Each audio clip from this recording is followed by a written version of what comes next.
vessel taking on water, 5 persons on board. So, this is a real deal. Point swimmer, doors away.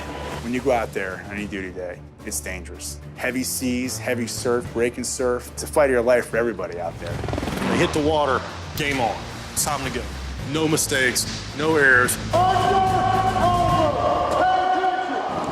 It is a rush of adrenaline. It's the cool part of my job. It's always a blessing and gives job satisfaction on being able to help people. You know, the reason why we all do this job is to save lives. The vast Alaskan wilderness, a place where beauty is cloaked by danger. Here every day, 350 highly trained men and women risk their lives to save others.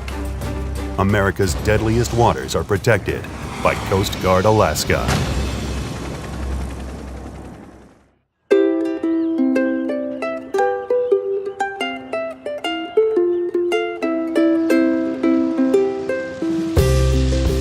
Morning. Good morning, sir.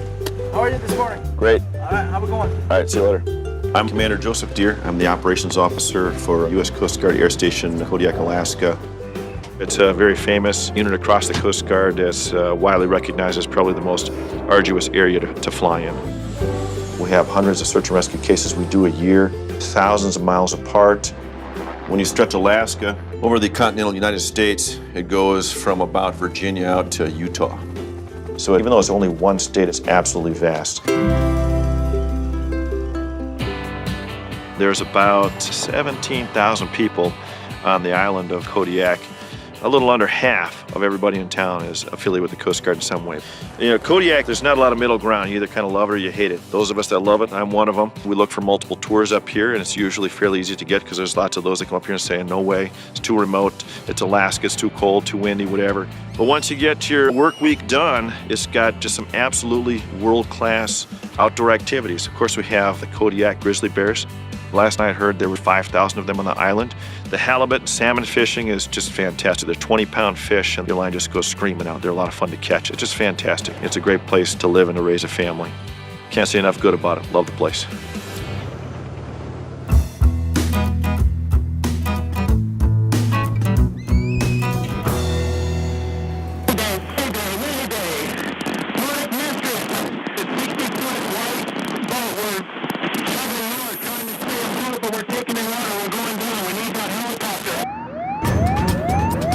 I'm John Bartell. I'm a lieutenant in the Coast Guard and pilot and commander of our H-60 helicopters.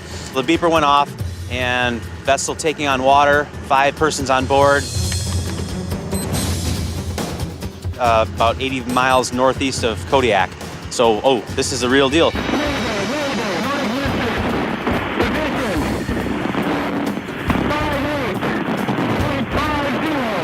I'm Vincent Jansen. I'm on duty here at Coast Guard Air Station Kodiak. It was about 11 a.m. when we got the call. They said, here's your latitude and longitude. We've got 5 people in the water. Go. We don't know the condition of the survivors. We don't know their age, if they can swim, what kind of gear they have. So these are all things you have to manage as you're heading out there. I don't normally run to the plane. I think it's a bad habit, but today I ran to the plane because we had people going in the water.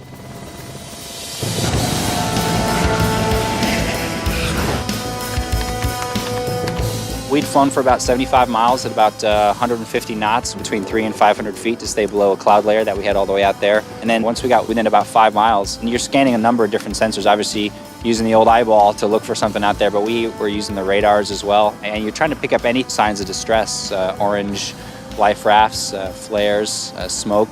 These are all things that mariners definitely use to get our attention. And sure enough, as we were within about 2 miles of the position, we saw a flare just off to the right side of the helicopter. Wait, we got stuff over here. Boats on scene. They are alive. I think there's plenty of clear areas where we can put them in. I agree. For the most part, it's clear. Well, up here in Kodiak, Alaska, we're dealing with temperatures. The water is right around 40 degrees right now, and that's going to give you very limited survival time if you're actually in the water. This captain and this crew had survival suits, they had emergency equipment, and they had rafts that were serviceable. They were prepared to be in a survival situation. Ready for one free fall deployment of the swimmer. We hovered over to where the life raft was. Now you're gonna have to watch the swells here. Roger that. Easy down. Okay, there's 15. and I free fell out of the helicopter. And you can deploy swimmer. Roger. Deploy swimmer. Doors away. Doors in the water. A free fall deployment, it's definitely the fastest way to get a swimmer in the water, to either assess the situation or just to try and help somebody out.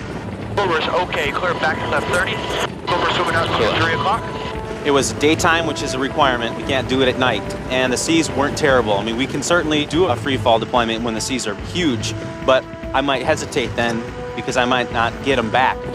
That's always what you worry about. You put them in the water, are you going to be able to get them back? And you can rig the basket. Roger, I'm advising the captain then. Yeah, the swimmer, he's made contact with the survivors in the raft. We're standing by for a head count. Swimmer, go ahead. 05 POV, including the child, over. 05 POV, including 1 child. It ain't that pretty out there, so we don't want to stick around here too long. I swam over to them, got inside, I talked to them for a little bit, and I noticed that they had a 14-year-old male child on board. He was the first one to go. I'm all rigged for the basket. Basket's going out the cabin door. The entire time, I was just trying to hold on to him and talk to him, trying to calm him down. Basket's 5 feet off the water and hold it. Come in. Roger. As soon as the helicopter hit us with the rotor wash, he started freaking out. He was just a little bit scared. It felt like the water was going into his mouth. They're right directly underneath the aircraft right now, okay? And hold. Easy back and hold. He's getting blown all over the place. Position of this basket in the water. This is no good. I'm holding him to the best of my ability, dealing with him trying to roll over and coughing and yelling, and he was just a scared boy. We're gonna wear him out. Well, let's just do it real quick, okay? Yeah, just do it. Easy left, and hold. Source driver going left. I wonder if he's tired already. Having a hard time getting the driver in the basket. Weird. And hold. They're getting blown all over the place. I got him into the basket. Basket is clear of the water, clear back and left. And it definitely was one of the hardest things I've ever done. Basket's halfway up. Ground feed's directly underneath the aircraft. Roger. Basket's just below the cabin. Bring your basket up to the cabin door. Roger. That was maybe a little too close that time.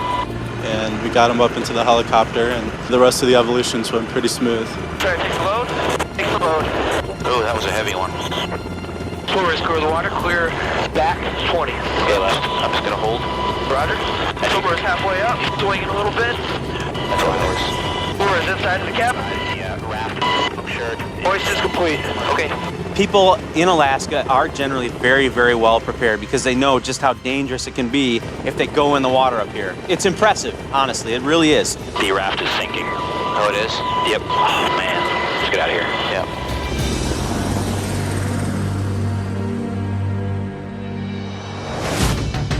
Jumping off a listing boat, scariest thing ever happened to me in my life. I don't know what happened. It's like that perfect storm, you know, and it happened so fast. That's what Alaska weather does to you. When you go out there on any duty day, it's dangerous. When you get in the water, your teeth hurt. You know it's cold when your teeth hurt.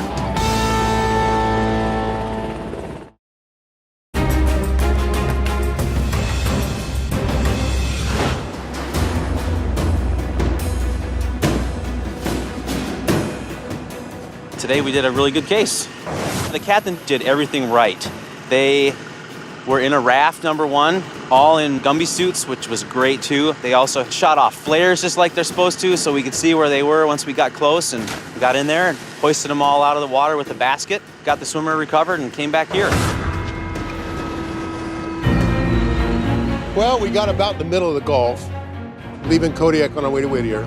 Water started getting pretty rough, pretty big. Some of the swell was breaking over the bow and blew out one of the hatches, blew it clean off. I don't know what happened. All I know is that engine room started filling up with water, and it filled up quick, and it didn't take long before that thing was filled up and went over on her side. My 14-year-old son was the first one off the boat. Those guys were in their survival suits. They were getting off the boat. I barely got mine on. Glad I got it on. While the boat was starting to sink, I was still trying to get my arms in. Happened really quick. Probably she sunk in 25 minutes. As I was going over the side, I kind of hit my face on it, went face first in the water. Jumping off a listing boat, scariest thing ever happened to me in my life. It's like that perfect storm, you know, that Clooney movie up in New England where everything just happens all at once. Well, that's what happened, and it happened so fast. That's what Alaska weather does to you. It puts you in a position where you better be ready, or you may be swimming with the fishes.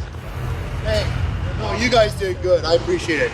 Thanks for getting my crew out of that water. Yeah, we saw that flare right away. Well, I told them until they could see that chopper, don't shoot it. There's nothing more satisfying than being able to look those guys in the eyes and you get a handshake, you get a thank you. You know, the reason why we all do this job is to save lives. That kid as well.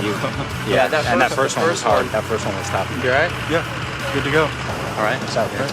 Yeah, way to go. It was my first big SAR case. It was good to finally put my training to the test, and I couldn't have asked for a better crew.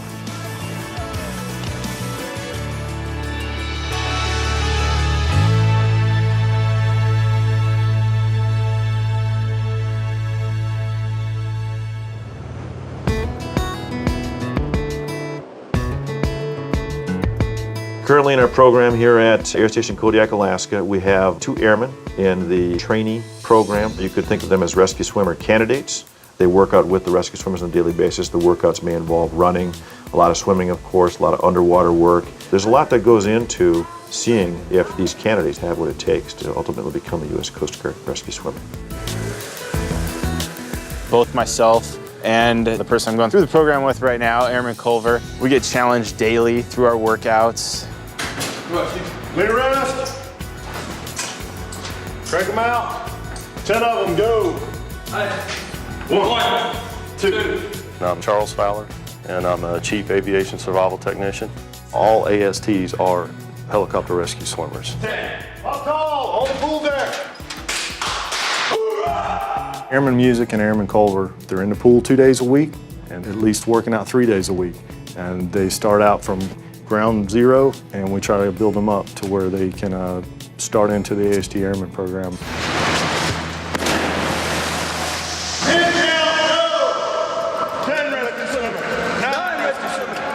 It definitely helps having somebody with you to help look out for you. Just that companionship in this program is very beneficial. Gear on, go. 2 minutes and wasting away, go, get it on. Michael Culver. I'm from Taylorsville, Georgia.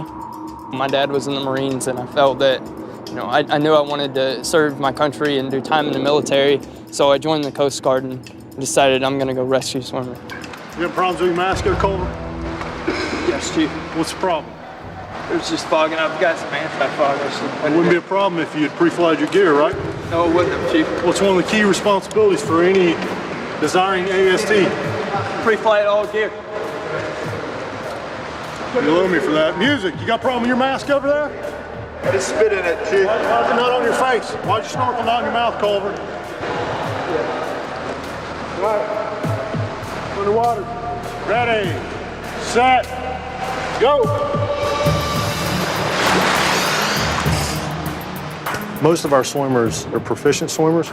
However, what we are looking for is someone with a level of water confidence. I'll quote a former Master Chief, we want them to be an element of calm in a world of chaos.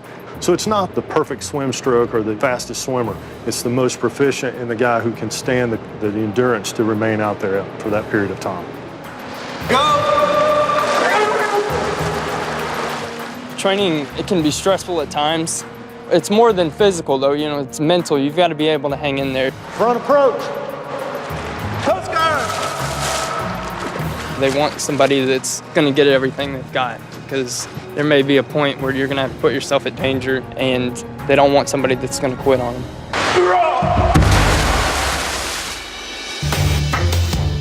Patients feigning. Ready for 1 free fall deployment of the swimmer. When we first saw the boat, I was a little concerned maybe putting the swimmer down, and it was smaller than what we normally see.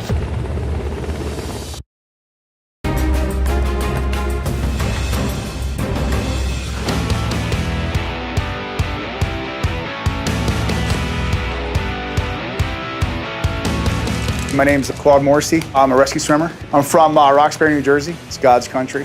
The training we go through is every day we swim, we work out, we buddy tow, we wrestle in the water. It's this way we're ready to go. Right now, me and Petr Stoker We're prepping for a training flight. What size Chuck header do you have? 16s. Big feet, know what they say. Big shoes. Yoo-hoo! Saving people's lives in the Coast Guard is exciting to me. I love my job, I'm animated, I got a big smile on my face. It's just cool. I'm a good-looking man, America. This better not wind up on YouTube. You pull a good rescue off as a crew, and you're just like, man, how do we do that? I'd do this for free if I had to. I love my job. When you go out there on any duty day, it's dangerous. You always got fog, you always got rain, you always got wind. And you put that together in a helicopter, it's not a good combination. Roger.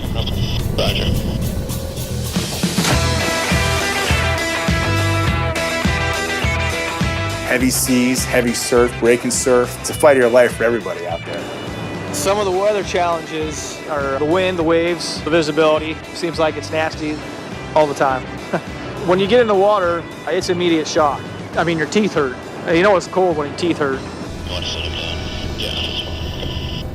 When we go out every day on duty, you know, you kiss your wife, you kiss your kids. That's what gives you the strength to do it. It's knowing that if my son was out there in trouble, or my daughter, or my wife, I want somebody to go get him.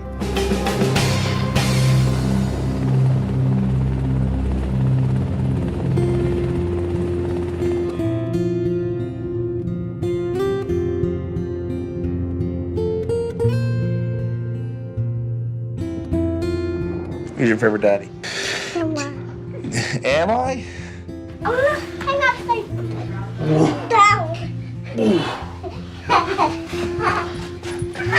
My strength is definitely my wife and my kids and my coworkers. I mean, huge strength.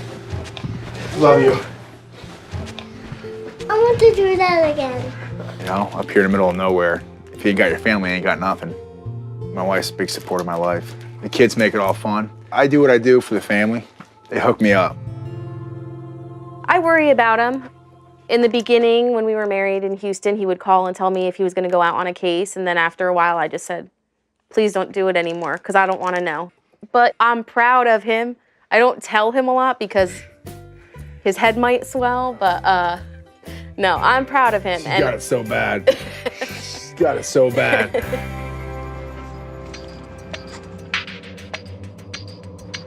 All right, guys, stretch out for a minute on your own, then we'll start our monthly PT exam. Today, we're going to start out with general cardiovascular exercises and muscle building strength exercises. Each component gives an idea of what the person's capability is in each evolution. Remember, proper form for you two airmen. All right, Chief. Proper form is key. If a member needs to push something away or pull something towards their body, the push-ups are an indication of the strength they have in that area. The pull-ups and chin-ups are even more important because that simulates us pulling up onto the side of a vessel, pushing up over, and then getting into the vessel itself. In the pool.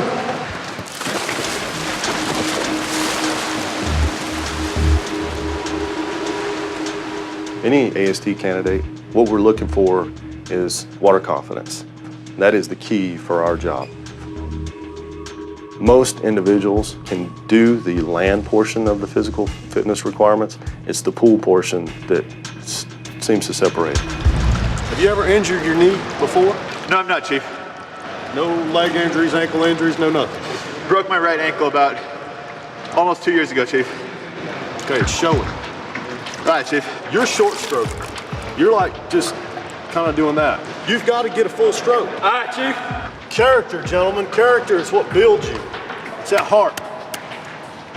Grab your SAR babies. All right, Chief. 100 yards. Go. The SAR baby, all it is a dive break. It's a 10-pound dive break. Just keeping it up out of the water that amount of time. It's just basically trying to simulate keeping a survivor's head out of the water. Homer, what's wrong with you? Why can't you keep that above water? Get your gear off. Go. As far as the ASTs and the Chief's jobs, their job is to create that stress that we're going to feel when we're jumping in the ocean to save somebody. So you're there to see if you've got what it takes to go out in the real world and function well and not be nervous in time to save somebody's life. I think your mast strap's all twisted. I think the snorkel's all twisted. Why don't you fix that real quick? All right, Chief. Are you nervous, Culver? A little bit, Chief. Why? Did I make you nervous? No, Chief. Why are you nervous? What seems to be the problem? No idea, right? No, Chief. In the water, down the shallow end, go! This is a professional arena, and you know, it's kind of that cliche with teachers, you know, they kind of are harder on their best students. Well, we're hard on all of them, but that's because we expect the very best from all of them. Oh my goodness. We just received a call for a vessel with a 61-year-old male on board who was vomiting blood. 260 nautical miles offshore. Well, that sets alarm bells off already. And it's like, wow, that's a long ways away.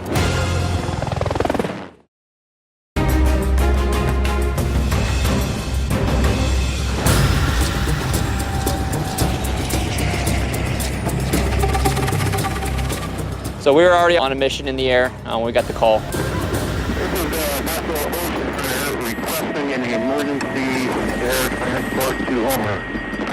We're over here in some radio chatter about a boat with a guy having issues. Is conscious, but signs and symptoms are returning.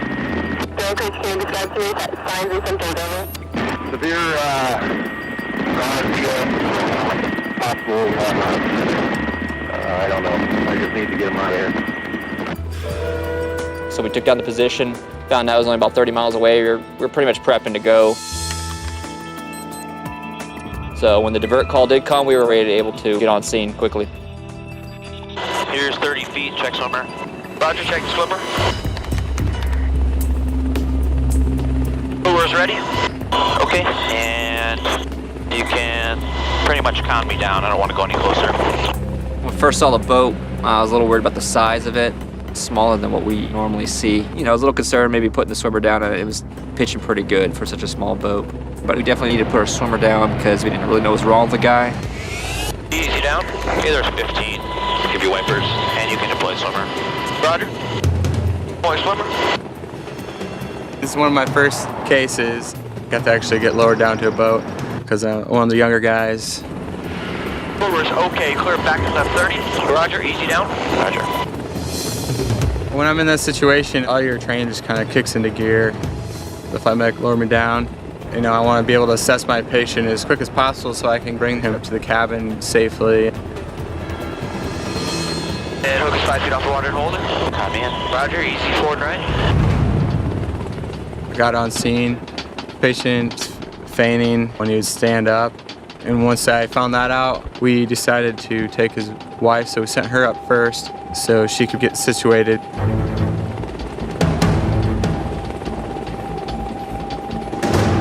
Position of dispatch in the water. This is no good. Whenever we recover anybody from a vessel or from the water, they're going to be clearly shaken, a little distressed. Basket is clear the water, clear back. Roger.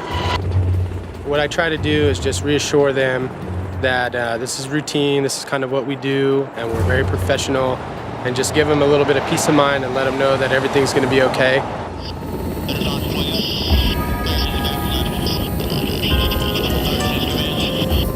That couple is out of Florida, and it was their first time in Alaska, and it puts a damper on their vacation, but they got to go home safe. It makes me feel proud to help people. It's not just about the glory or anything like that. It's just, you know, helping out the person. Cabin doors super closed because nobody's buckled up. Roger. It's always a blessing and gives job satisfaction on being able to help people. Yeah, it really makes the job worthwhile, and I love a job, I guess.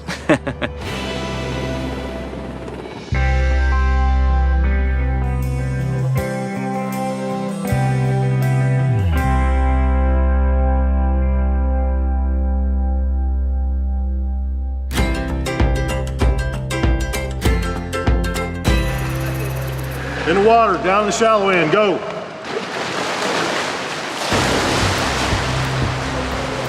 The whole premise of this program is saving lives. When they hit the water, game on. It's time to go. No mistakes. No errors, because once they get into the field, they can't afford to make any mistakes. They could potentially lose their life or someone else. Let me see your mask. There's water in there. Take it off. Mike, is it just water in it or what's going on? There's water in it. It's like fishbowl, half and half, and he won't put his snorkel in his mouth. So he's coming up without the snorkel in his Yeah, mouth? and he's like, Culver, over here. This is a simple mask on and drill, isn't it? Yes, it is. When did we start doing this? Since day one, Chief. Day one, right? Yes, Chief. Struggling bad on it. Week 14. How's the mask supposed to be when you come up? It's supposed to be cleared. What's the snorkel supposed to be? In my mouth. Hasn't been yet. No, Chief. Get it done. All right, Chief. In Airman Culver's case, he's been through 14 weeks of this program. He's a stellar candidate as far as physical fitness, but he's just frazzled, and you really see, oh my goodness, this person may not be able to handle lots of stress inputs at one time. what part of over did you not understand? One breath, underwater, come up, go. All right, Chief. Go, Culver, go. Under, over. Pay attention. Go. When you went through Western Summer School, you would get this knot in your stomach, kind of like your first date. You know, you're going to pick your girl up for the first date, and you're like, oh man, my stomach is just killing me. You have to stay in shape mentally and physically. You know, we have airmen here going through pre-training. This is 5 guys, 2 will drop. Then from there, 2 more will drop. So your attrition rate, for every 5 airmen you see, you get 1 guy. It's hard, but I'm sure if you were drowning in the ocean, you'd want the best of the best coming out to get you. We don't accept anything less than perfect. We have not made it through one single drill today without something not being done correctly. Not one. Okay? Hi, Chief. How many mistakes are we afforded in the operating field in the line of duty? 0, Chief. 0, Chief. How many mistakes are we afforded when we're working on life-saving equipment? 0, 0, Chief. Chief. That's the tolerance that I expect. You need to be ready, both mentally and physically. So as far as physically, I feel I'm there, and mentally, you know, that can be tricky when it comes to underwater. So that's something I've got to work on.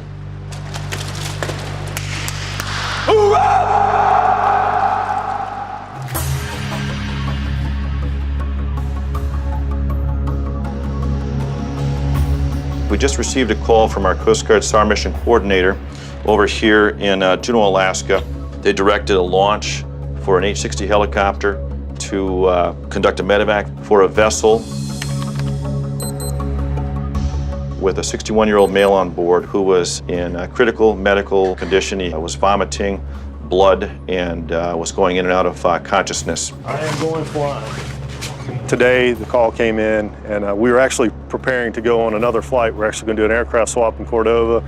My mind's thinking, all right, Cordova, a little lunch, a little sunshine, we're good to go. And, you know, the SAR alarm goes off. So now it's a total different train of thought. Now let's get ready. We've got a guy, we've got a medevac, and get out there and help this guy out. Got to show them that I can still do it. Cool. Still, occasionally, you need to go out there and show the boys you can do it, and you don't mind doing it, and you won't ask them to do anything that you won't do or haven't done. Because of the distance down to scene, approximately 260 nautical miles, which is right near the maximum range for H-60 helicopters, we directed that they put on a maximum bag of fuel, which is 6,000 pounds. We also directed a launch of our Coast Guard C-130 airplane to provide communications cover and to provide advanced coordination with the vessel on scene. It was 260 nautical miles offshore. Well, that sets alarm bells off already, because that's moving on to the end of our range because of fueling and what type of hoisting we may have to do once we get on scene. And I was like, wow, that's a long ways away. 61-year-old man got out of our range. Ops, can I get an ETA when the corpsman is going to be on board? Pamela's left the hospital. She should be on site any minute. Flying on the 60 here in Alaska, we have the ability to carry corpsmen along with us. And these individuals can do higher advanced care that rescue swimmers can't do. They can push IVs, they can administer certain drugs and things like that. So it is, like in this case particularly, it is an advantage to have someone like that along with us. Chief, can we go without the corpsman? I mean, I'm good with it, sir. It's just at what cost? He has the advanced medical care that I can't provide. Potentially losing blood, you know, his IV is handy. Okay. I just wanted to check in case it turns out to be a major fiasco as far as the corpse is not away or whatever. This is a long flight.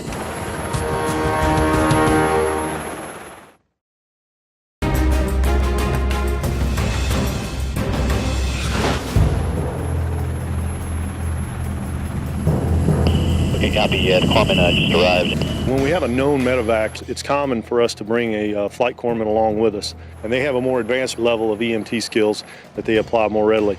I'm Pamela G. LaCroix, and I'm an HS3 at the Rockmore King Clinic in Kodiak. And, you know, we save lives one at a time and do our medevacs when we're needed. Are you guys also for takeoff? We're ready for takeoff. The engines are actually going already. They're ready to take off. And so I look in the cabin and I see flight mech that I know, Mangum, and also the chief of the Air Stays in there, Chief Fowler. And I was excited to see the chief was in there. I've never had the opportunity to fly with him before. So he was our swimmer.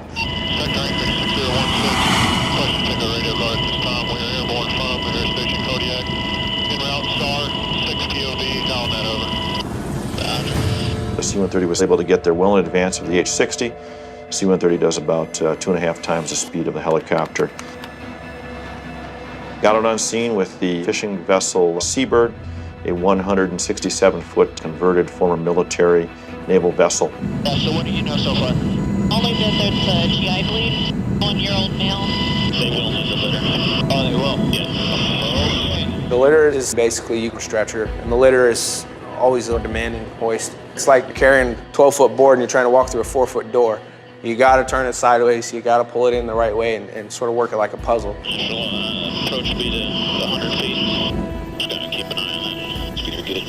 Roger. Yeah, that works. One of the things as a AST chief that I bring to the table that maybe some of the younger guys don't, when I'm out on the search and rescue cases, I've done this for a few years.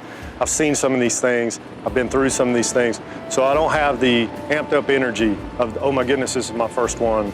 The game slows down for me. What is really minutes and seconds to me seems much longer when I'm assessing a patient or performing a rescue. You have door speed, Alex. I'm gonna choose to open it now. There's nothing. Roger. That looks like it's doable. Roger. Looks like a pretty big area, with the exception of that center tower there, so we'll see.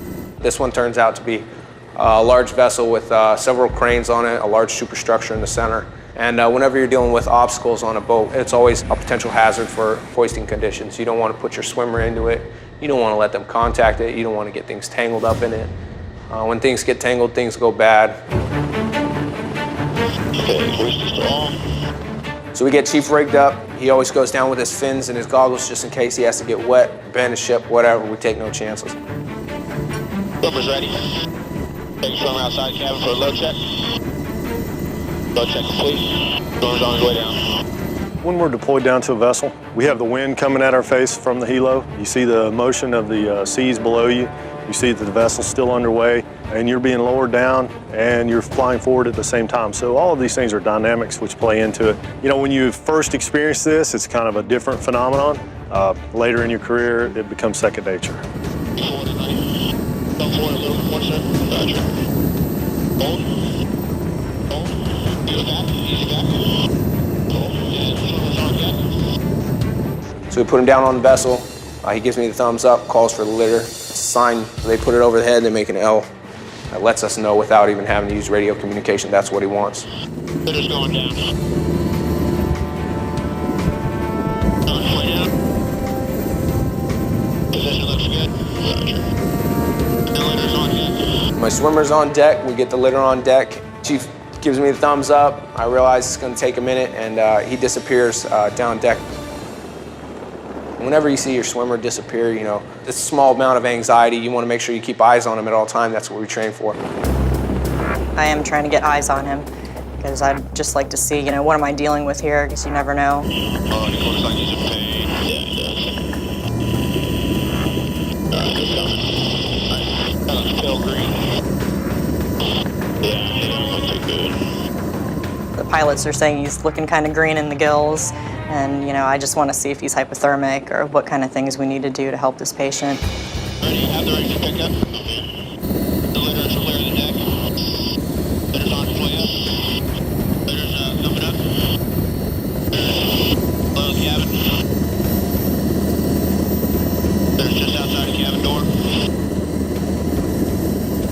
Bring litter. All right, bring litter inside the cabin. Roger. Once we have the patient back on board the aircraft, the next thing is to retrieve myself. They'll lower the rescue hook down to me. I'll clip in and reverse the way that I was deployed. Whoever's cleared the deck. Chase committed. Right, chase committed. But we are definitely ready for forward flight. All right, how you doing? Okay. Are you guys starting an IV? Yes, sir. Wondering how difficult that is moving helicopter. In this case, the corpsman and I tagged up together. She immediately started putting in an IV and getting some vital signs and stuff, and I started out with the oxygen administration. Had I not had the corpsman there, I could not have administered the IV. It's above my scope. Hey, Pam, if you need anything, let me know, otherwise I'll stay out of your way. An IV, which is probably the most important part with all the blood loss. He's got to get that volume to be able to press it through, his heart to pump it through the body. After that, put a big wool blanket to keep him covered up and warm because it gets cold in there. We had the heat going from the front. We were all sweating, but as long as the patient is comfortable, that's what we're there for. Hey, sir, what's our ETA to home plate? An hour and a half. Hour and a half, roger.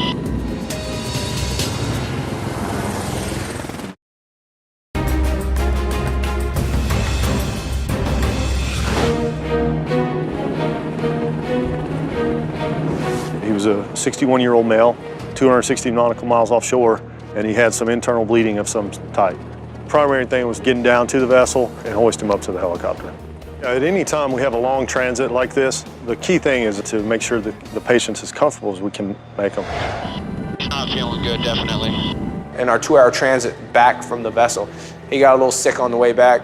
When you get that situation, there's not much you can do on the aircraft, so we just tell him, relax as much as you can, and if it happens, it happens. Oh my gosh, he's got some black coming out of his nose.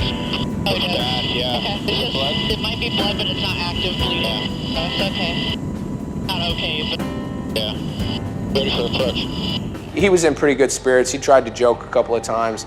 At one point, I told him we were 10 minutes out. He said, make it 5 minutes. He wanted on deck quickly. Roger. We've got oxygen and an IV going for him, and he's looking a little bit better. He's got color back, about the 3rd bag of IV fluid. All right, here we go. Once we complete a SAR case and we're able to transfer that patient to higher level care, it's always comforting to know that an individual is going to be able to return to their normal life after you've helped them get them off of an emergent situation. It goes more along the holistic views of Alaska. We're here for the fishermen, the fishermen are here for the economy. So it's a complete circle. It is a rush of adrenaline. It's the cool part of my job. It's kind of that bad side you actually get to be a part of, so I'm privileged and happy to be part of that.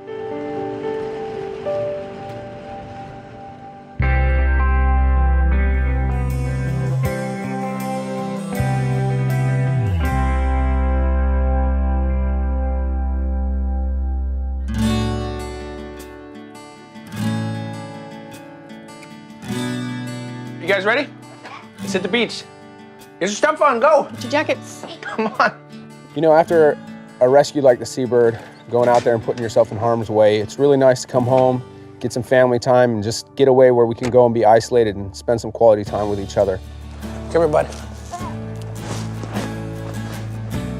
My wife, Michelle, is my best friend. We've been married 10 years now. We have 3 wonderful children. Audrey's 10, Autumn's 7, and Jacob's 4. Watch out, Adam! Our favorite place to go is definitely Boy Scout Beach. It's right off of the Buskin River. There's always plenty of driftwood, plenty of wood for a fire, and it's a great place to just get away and get isolated and spend that family time. Dad! What? Dad! Stop now! You're gonna slide out the edge.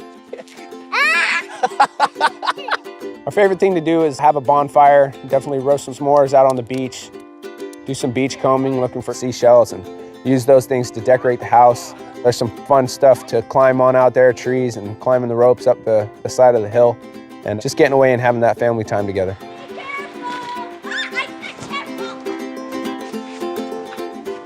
Oh, I'm a rock star. You know, I ham it up when I get home. I kiss the old lady and tell her I saved lives and tell the kids their dad just flew on a helicopter, and it feels real good to go home at the end of the day and know what job we do and the difference that we make in people's lives. You're crazy. I'm a little jealous, I'll say that I stay home and take care of kids and clean a house. You know, I'm cleaning toilets, and then he comes home, he's like, yeah, you know, I've been saving people all day, flying around. I saw all kinds of animals today, and you know. I think it's cool, but I wouldn't want to be up in that helicopter with a wide door open. I'm afraid of heights. Me too. Yeah, I wouldn't want to do that. Me too. I feel like I've grown a lot in these short 4 months. I was taking a run this weekend, just around the peninsula, you know, kind of getting good workout and cardio in. I slowed down to a walk and took my headphones out, and I started listening to the ocean and just stuff going on around me, and I kind of related that to my life situation. Go, Culver, go! Under, over,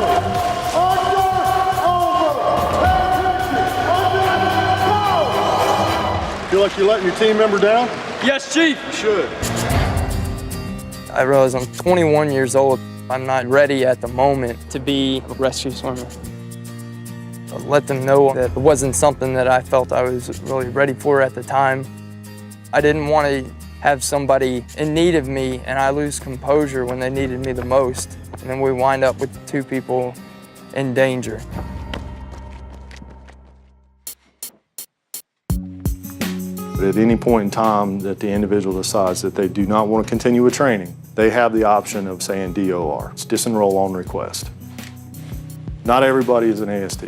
Not everybody can be an AST, and not everybody wants to be. In Airman Culver's case, he never quit physically. You know, even when he struggled at times, he still pushed forward and pushed forward. So, you know, you admire an individual who gives 100% effort, and then when they decide it's not for them, then, you know, you have to respect that. That's an individual choice. Senior Chief Hall, Chief Fowler, all of the ASTs, they're really great leaders. They really instilled a lot in me. The lessons that I've learned and how much I've matured and grown, I don't think that I would have gotten that experience being on any other unit.